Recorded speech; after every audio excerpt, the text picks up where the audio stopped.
Assalamualaikum warahmatullahi wabarakatuh. Perkenalkan, nama saya Ahmad Syauqi Subir. Saya dari kelompok 5. Saya akan menjelaskan tentang kebangkitan fikih. Yang pertama, di bidang perundang-undang.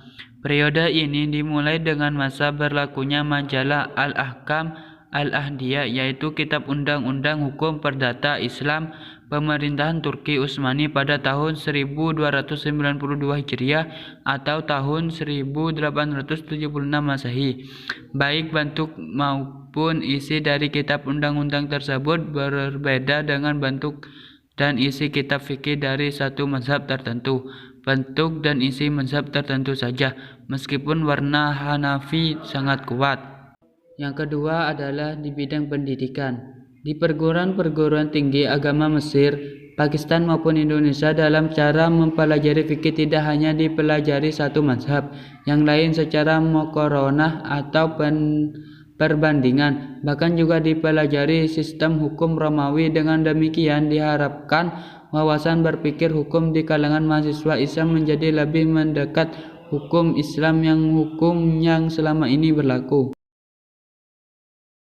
Bukan hanya di bidang hukum keluarga, tapi juga di berbagai hukum lainnya.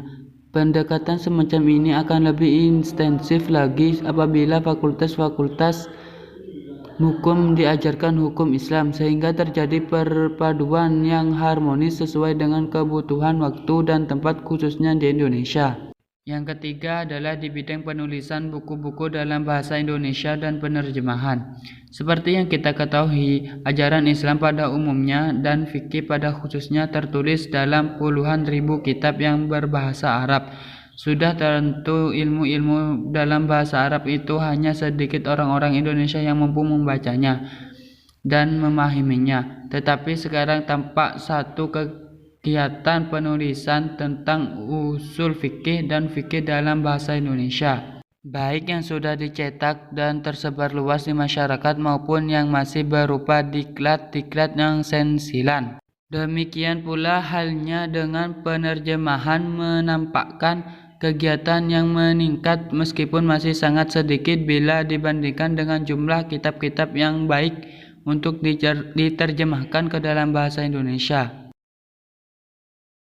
Oleh karena itu, untuk jadi seorang ahli dalam bidang fikih tetap harus kembali membaca dan meneliti kitab-kitab fikih aslinya dalam bahasa Arab. Bagaimanapun juga kitab-kitab atau buku usul fikih dan fikih dalam bahasa Indonesia serta terjemahannya sangat bermanfaat untuk memperkenalkan pemikiran-pemikiran dalam bidang fikih kepada kalangan yang lebih luas. Mungkin cukup sekian dari saya, kurang lebih nyaman maaf. Wassalamualaikum warahmatullahi wabarakatuh.